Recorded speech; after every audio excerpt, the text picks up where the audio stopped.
What if that nagging feeling in the back of your neck was real? What if those hands reaching out from the dark that you believed were there were there? What if the monster in the basement really existed? And what if there was really something under the bed? Would you have the courage to face your fears? Chapter 1. The Inheritance. The rain came down in sheets, drenching the windshield of Daniel Graves' car as he navigated the winding road into the town of Ashwick. The headlights cut through the darkness, but the relentless downpour made it difficult to see more than a few feet ahead. The old weathered sign announcing the town's name appeared suddenly in the beam of his lights, and he felt a shiver run down his spine as he passed it. Ashwick had never been part of Daniel's life. He'd grown up hearing vague stories about the place, snippets of conversations between his parents, but it was always spoken in hushed tones. His father had left the town behind long before Daniel was born, and there had been little reason to return, until now. The letter had come out of nowhere, sealed with wax and bearing the name of a law firm Daniel had never heard of. Inside, he found a formal notice, an inheritance from a distant relative he had no memory of, an uncle by the name of Charles Graves. Daniel wasn't close to his family, so the idea of an inheritance seemed strange, almost surreal. But with nothing holding him in the city after his recent job layoff, he figured it was worth investigating. The letter described a mansion, Graves Manor, located just outside of Ashwick. It was to be his, along with all the property and assets contained within. Daniel wasn't expecting much. He imagined an old, dilapidated house, one that would need to be sold off as quickly as possible. But the idea of starting anew, even if it meant dealing with an old house in a forgotten town, was too tempting to pass up. As he neared the town center, the streets were eerily empty. The rain had driven everyone indoors, but even in the shelter of his car, Daniel could feel the oppressive atmosphere. The buildings, which had been once charming, now looked tired and worn down. The only sign of life was a dim light flickering in the window of a small diner. Daniel pulled into a parking space and cut the engine. He stared at the diner for a moment, considering whether to go inside. He was tired from the drive, and the thought of a hot cup of coffee was appealing. But there was something about the town, something about the way the shadows seemed to cling to every corner, that made him uneasy. Shaking off the feeling, he steps outside into the rain and made a dash for the diner. A bell jingled as he pushed open the door, and the warm, stale air greeted him. The place was nearly empty, save for an elderly man nursing a cup of coffee at the counter, and a waitress who looked up from her magazine with a tired smile. "Evening," she said, her voice as worn as the diner itself. "What can I get you?" "Just a coffee, thanks," Daniel replied, taking a seat at the counter. He glanced around the room, noticing the outdated decor and the faint smell of grease that seemed to permeate the walls. The waitress poured him a cup, and he wrapped his hands around it, grateful for the warmth. "You new in town?" she asked, eyeing him curiously. "Just passing through," Daniel said, then hesitated. "Actually, I just inherited a place here. Graves Manor?" The old man at the counter suddenly looked up, his eyes narrowing. The waitress paused, the coffee pot still in her hand. An uncomfortable silence filled the room. "Graves Manor, huh?" the old man said, his voice rough. "Haven't heard that name in a long time." Daniel nodded, unsure of what to say. The man's gaze was intense, as if he were trying to read something in Daniel's face. "Used to be a grand place," the man continued, setting his cup down with a soft clink. "But that was before. Well, before everything went wrong." "Went wrong?" Daniel echoed, leaning forward slightly. The man exchanged a glance at the waitress, who quickly busied herself wiping down the counter. "There's stories about that place. Not the kind you'd want to hear on a night like this." Daniel felt a knot of unease form in his stomach. "What kind of stories?" The man sighed. His expression was weary. "The Graves family. Your family.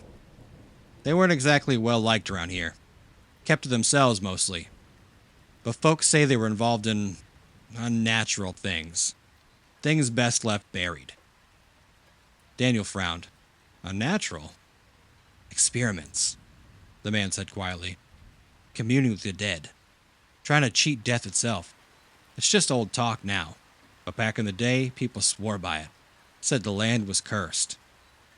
Daniel forced a laugh, though it came out hollow. Sounds like something out of a horror movie. Maybe, the man said, his voice grave. But those who go poking around in the past usually find more than they bargained for. The bell above the door jingled again, and the man stood up, tossing a few crumpled bills on the counter. Good luck with that place, he said, giving Daniel one last look before stepping out into the rain. Daniel watched him go, the man's words lingering in the back of his mind. He finished his coffee in the silence, then paid and headed back to his car. The rain had let up slightly, but the town still felt cloaked in shadows. As he drove out of town center and toward Graves Manor, Daniel tried to shake off the old man's warnings. They were just stories, after all. Superstitions from a time when people believed in ghosts and curses. But as the mansion loomed into view, its dark silhouette stark against the stormy sky, Daniel couldn't help but feel a growing sense of dread. The house was larger than he'd imagined, its windows like empty eyes staring out into the night. The trees surrounding it were twisted and gnarled, their branches reaching out like skeletal fingers. He parked in the front of the mansion, the gravel crunching under his tires. For a moment, he just sat there, staring up at the house. The rain had stopped, leaving the world in a heavy, oppressive silence. Taking a deep breath, Daniel stepped out of the car and approached the front door. The air was thick with the smell of damp earth and decaying leaves. As he reached the door handle, he felt a sudden chill, as if the temperature had dropped several degrees. The door creaked open, and Daniel stepped inside. The foyer was vast and dark, the only light coming from the dim glow of a chandelier high above. Dust covered every surface, and the air was thick with the scent of old wood and neglect. Daniel closed the door behind him, the sound echoing through the empty halls. He took a few steps forward, his footsteps muffled by the thick carpet. The silence was almost oppressive, broken only by the faint sound of dripping water somewhere in the distance. As he explored the first floor, Daniel found room after room filled with old, covered furniture, dusty portraits, and shelves lined with books that hadn't been touched in decades. The place felt frozen in time, as if the occupants had simply vanished one day, leaving everything behind. Finally, he came to a large, imposing door at the end of the long hallway. Something about it drew him in, a sense of foreboding mixed with curiosity.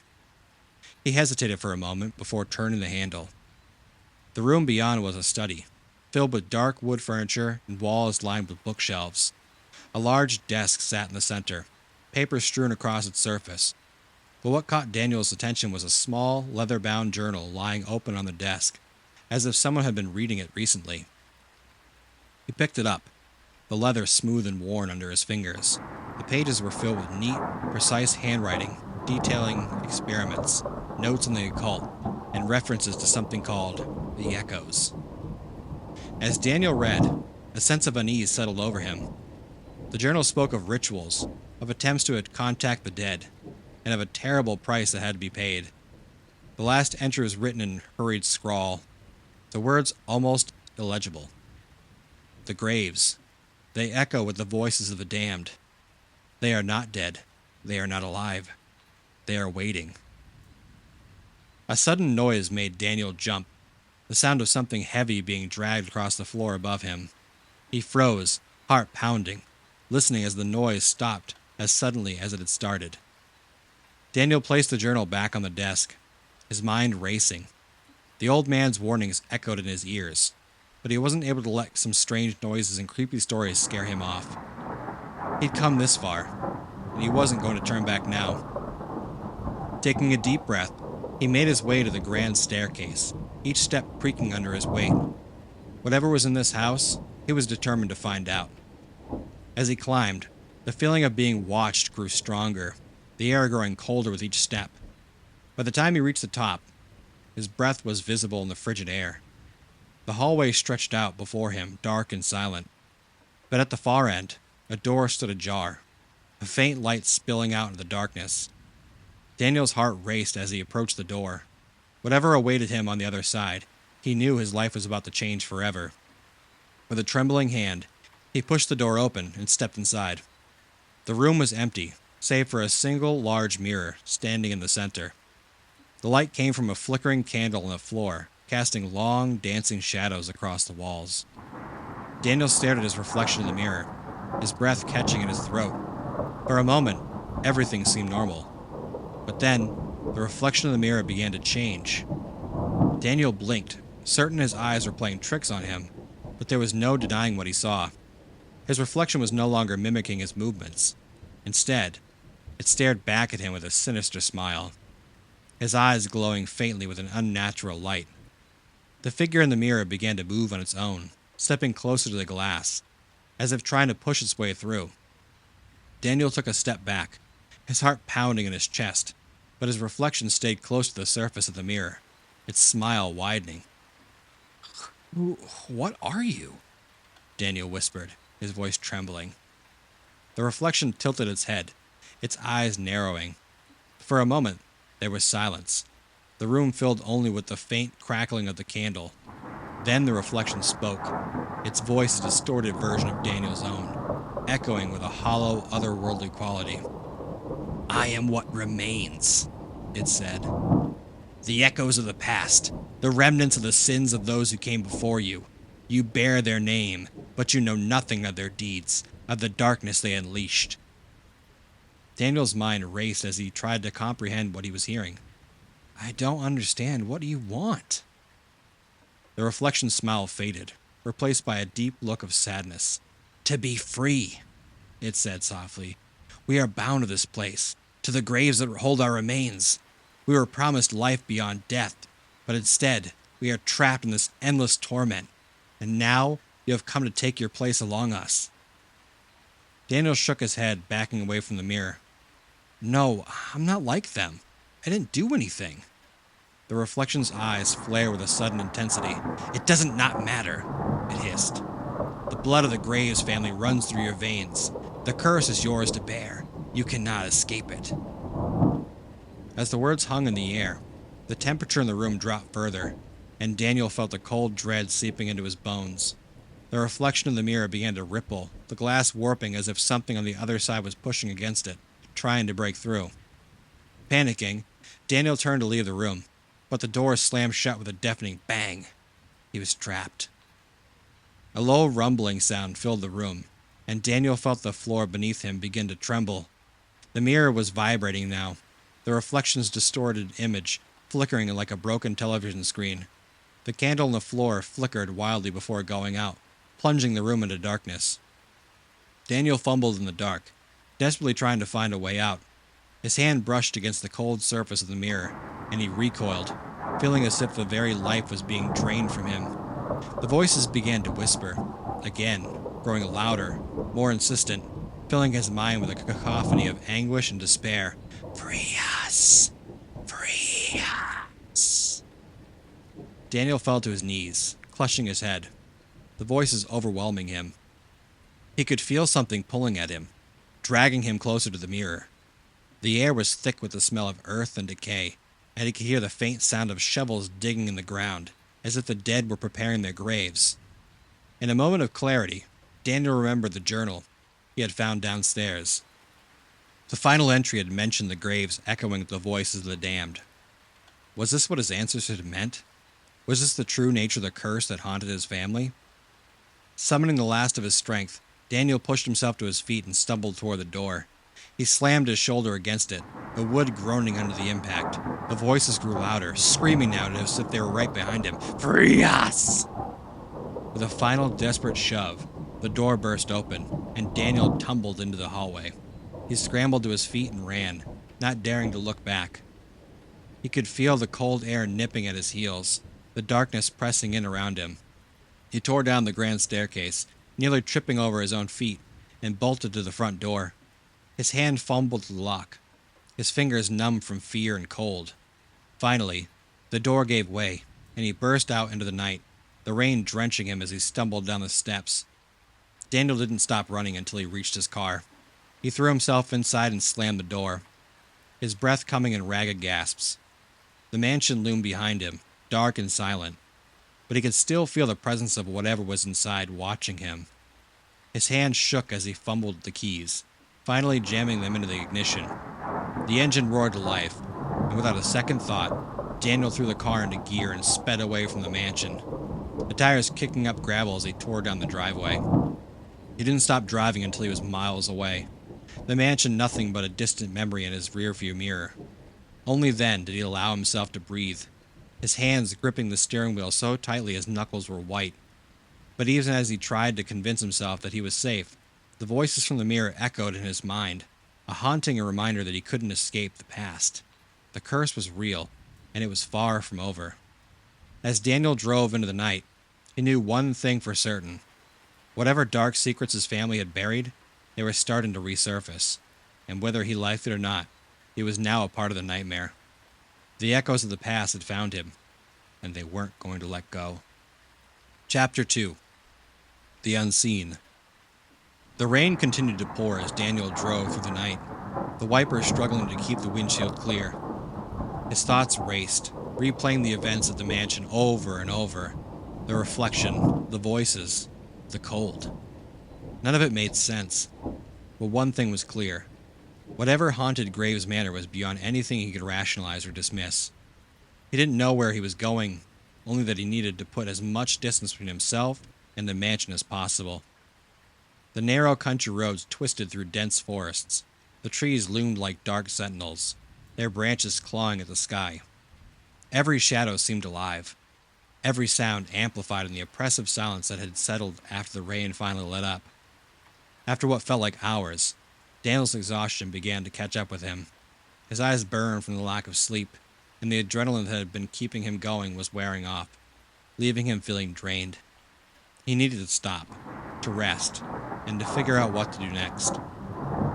Finally, he spotted the faint glow of neon lights in the distance, a welcome sign of civilization. As he got closer, he saw that it was a small, run-down motel, the kind of place that seemed to attract people who didn't want to be found. But right now, it was exactly what he needed. He pulled into the gravel lot, the tires crunching loudly in the quiet night. The neon sign buzzed and flickered, casting an eerie red glow over the wet pavement. Daniel sat in the car for a moment, staring at the sign. Ashwick Motel, it read in faded, peeling letters. With a deep breath, Daniel stepped out of the car and made his way to the front office. The door creaked as he pushed it open, and a bell above it jangled, announcing his arrival. The office was small and dimly lit, with outdated furniture and a dusty counter. Behind the counter, an old man with thinning white hair and thick glasses looked up from a newspaper, his expression as tired as the rest of the place. "Need a room?" the old man asked. His voice was rough from years of smoking. Daniel nodded. "Yeah, just for the night." The man grunted and shuffled for a cabinet behind the counter, pulling out a key attached to a worn leather fob. "Room 7, he said, sliding across the counter. $40 cash. Daniel handed over the money without question, too tired to haggle. The man didn't offer a receipt or a smile, just went back to his newspaper as if Daniel had already ceased to exist.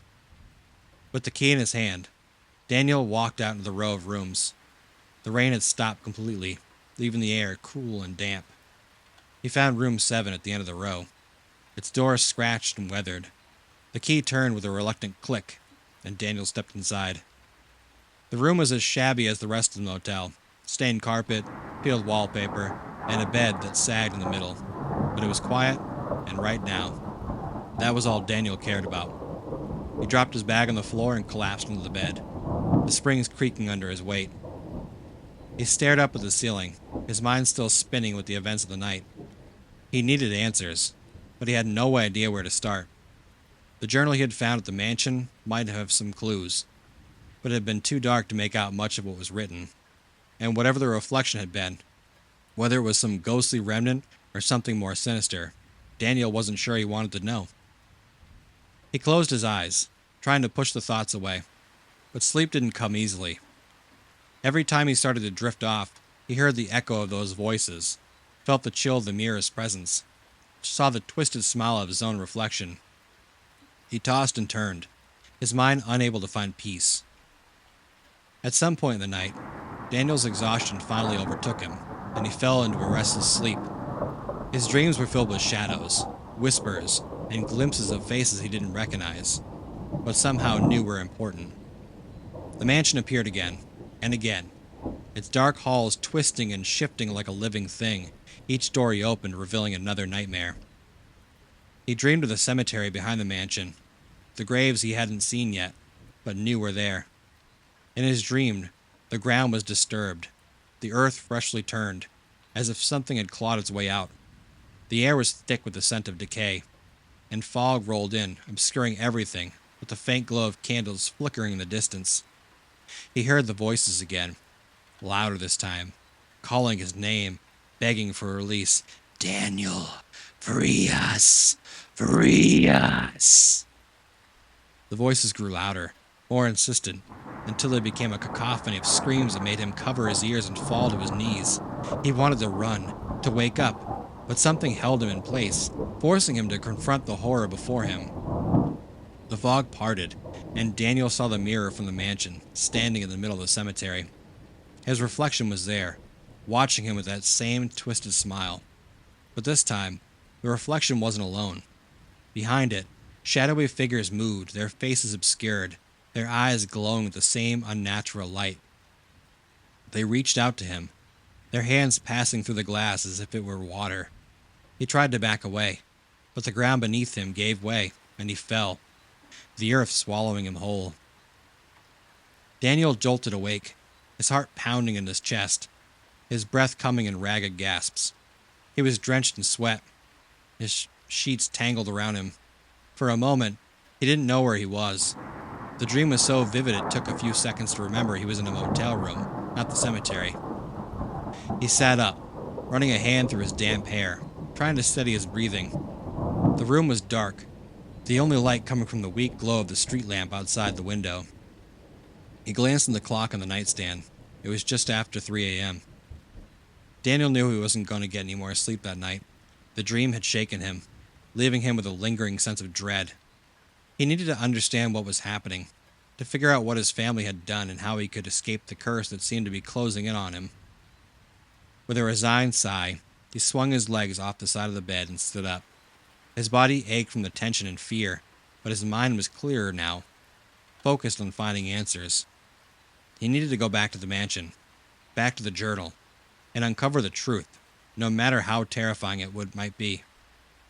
Daniel dressed quickly, grabbing his jacket and keys to the room. He paused at the door, his hand on the handle, and took a deep breath. He knew he was walking back into something dangerous, something beyond his understanding, but there was no turning back. He opened the door and stepped out into the night, the cold air biting at his skin. The rain had started again, a light drizzle that coated everything in a fine mist. The darkness was oppressive, the silence broken only by the distant rumble of thunder. As Daniel made his way to the car, he couldn't shake the feeling that he was being watched, that something unseen was lurking in the shadows. But when he glanced around, there was nothing, just the empty parking lot and the darkened rooms of the motel. He got in the car and started the engine, the headlights cutting through the mist. With one last look at the motel, he pulled out of the lot and headed back towards Graves Manor. The road was deserted, the world around him a blur of dark shapes and flickering lights. The further he drove, the more the landscape seemed to change, becoming more twisted, more surreal, as if reality itself was warping around him. Daniel's grip on the steering wheel tightened as he approached the mansion. The house loomed ahead, shrouded in mist, its windows dark and empty. The trees around it seemed to reach out, their branches like skeletal hands trying to pull him in. He parked the car and sat there for a moment, staring at the mansion. The fear he had felt earlier returned, stronger now, but he pushed it down. He had to do this. He had to find out the truth. Daniel stepped out of the car, the gravel crunching under his feet as he made his way to the front door. The air was thick with the scent of damp earth and decay, the same smell he had noticed earlier. The door creaked as he pushed it open, and he stepped inside, the darkness swallowing him whole. The mansion was silent, the only sound the echo of his footsteps as he made his way through the foyer. He headed straight for the study, where he had found the journal. The room was exactly as he had left it, the journal still lying open on the desk. Daniel hesitated for a moment, then picked up the journal and began to read. The handwriting was cramped and hurried, the words difficult to decipher in the dim light, but as he read, a picture began to emerge, a picture of desperation, of a man driven to madness by the fear of death. The journal belonged to Charles Graves, Daniel's ancestor, and it detailed his experiments with the occult, his attempts to cheat death and achieved immortality. He had dabbled in dark rituals, contacted spirits, and making deals with entities beyond this world. But something had gone wrong, terribly wrong, and the echoes of his actions had left a stain on the family, a curse that had passed down through the generations. The last entry was the most disturbing. Charles had discovered a way to trap souls, both living and dead, within the confines of the mansion. It was a twisted ritual, one that involved the use of mirrors as portals to the afterlife. The mirrors didn't just reflect, they absorbed, capturing the essence of anyone who dared to confront their own reflection. It was his final attempt to cheat death, to create a limbo where neither the living nor the dead could fully cross over. But something had gone horribly wrong. Instead of creating a sanctuary for himself, Charles had unleashed a horror he couldn't control. The trapped souls became restless, twisted echoes of their former selves, neither alive nor dead, existing in a state of perpetual torment. And now, these souls were bound to the mansion, unable to move on, seeking freedom at any cost. Daniel felt a cold sweat break across his forehead as he read the final lines written in a frantic scrawl. They are here. They know what I've done. I can hear them, whispering, begging to be released. But I cannot help them. The mirrors. They have become doors to hell itself. God forgive me. I have damned us all. As Daniel closed the journal, the weight of the words settled upon him. The curse wasn't just a family legend. It was real, and it was tied to the very fabric of the mansion. The reflections he'd seen, the voices he'd heard, they were the souls of the damned, trapped by his ancestors' dark magic, and they were desperate to escape. He knew he couldn't stay in the mansion any longer, but leaving wouldn't solve the problem. The curse would follow him wherever he went, just as it had followed his family for generations. The only way to end it was to break the ritual, to destroy the mirrors that bound the souls of this world. But how? The journal offered no answers, only more questions. It mentioned the ritual, the mirrors, and the consequences, but not how to reverse it. Daniel felt a surge of frustration and fear. He was trapped in a nightmare, with no clear way out. As he stood there, the silence of the mansion began to shift. He could hear the faintest of whispers, growing louder with each passing second. The air grew colder, and the darkness seemed to press in on him from all sides. The voices were back, echoing through the halls, calling his name. Daniel, Daniel, free us. He spun around, trying to pinpoint the source of the voices, but they seemed to come from everywhere at once.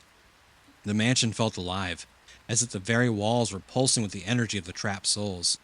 He needed to get out, now. Clutching the journal, Daniel rushed towards the door, but as he reached for the handle, it slammed shut with a force that knocked him backwards.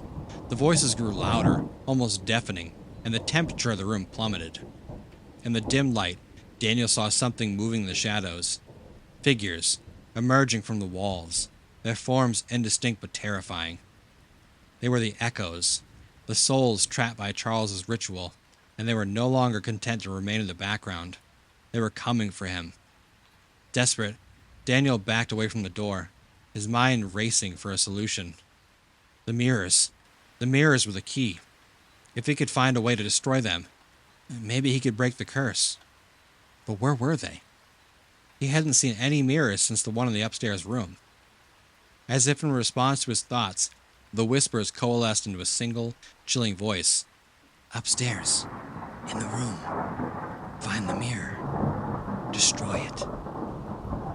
The voice was calm, almost soothing, but Daniel knew better than to trust it. Still, he had no other options. He had to go back upstairs, back to the room with the mirror. It was his only chance. Stilling himself, Daniel made his way back to the grand staircase. The air grew colder with each step, and he could feel the presence of the echoes growing stronger, closing in around him. He forced himself to keep moving, ignoring the fear clawing at his mind. When he reached the top of the stairs, the hallway stretched out before him, dark and silent. The door to the room was still ajar, the faint light flickering inside. Taking a deep breath, Daniel walked toward it, his footsteps echoing in the oppressive silence. As he entered the room, the sight that greeted him was both familiar and horrifying. The mirror stood in the center, just as he had seen before, but this time, the surface was alive with movement. Faces, distorted and anguished, pressing against the glass, their eyes pleading for release. Daniel approached the mirror, feeling the cold emanating from it. He could see his reflection among the others, but it was different now, warped, twisted, as if it had been corrupted by the souls trapped within. He knew what he had to do. He had to destroy the mirror, shatter the portal that held the echoes captive. But how? He looked around the room, searching for something, anything he could use. His eyes fell on an old, rusted candlestick on a nearby table. It wasn't much, but it would have to do. Grabbing the candlestick, Daniel turned back to the mirror. The faces inside seemed to react to his presence. Pressing harder against the glass, their expressions desperate, the whispers grew louder, urging him on. "Do it! Free us!" Daniel hesitated, the candlestick poised above his head. He could feel the weight of the souls trapped inside, the century of torment they had endured. Could he really break the mirror and free them? Or would he unleash something far worse? But there was no time to think. The echoes were closing in, their forms beginning to take shape in the room around him. He had to act now, or he would be lost to them. With a cry, Daniel swung the candlestick down with all his strength. The metal struck the mirror with a loud crack, and for a moment, the glass held. Then, with a shattering sound that echoed through the room, the mirror splintered into 1,000 pieces. The effect was immediate. The faces in the mirror screamed, a sound of pure agony that reverberated through the mansion. The room filled with a blinding light, and Daniel was thrown backwards, hitting the wall hard. He felt the cold air rush past him as his souls were released, their cries of despair fading in the distance. And then, silence. Daniel lay on the floor, gasping for air, his body aching from the impact. The room was dark again, the oppressive cold gone. Slowly, he pushed himself up and looked around. The mirror was completely destroyed, the shards scattered across the floor, reflecting the dim light like tiny stars. The echoes were gone. The curse had been broken. But as Daniel staggered to his feet, he knew that this wasn't the end. The darkness that haunted Graves Manor for generations might have been dispelled, but the mansion was still steeped in the horrors of the past. He had survived, but he wasn't free. The shadows of what had happened here would linger, in his mind and in his blood. With the journal still clutched in his hand, Daniel made his way back downstairs. The mansion was silent, but it was no longer the oppressive, malevolent silence that had greeted him before. It was just empty, an old house, filled with old memories. Outside, the first light of dawn was breaking over the horizon, casting a pale glow over the grounds. Daniel stepped out into the morning air, taking a deep breath.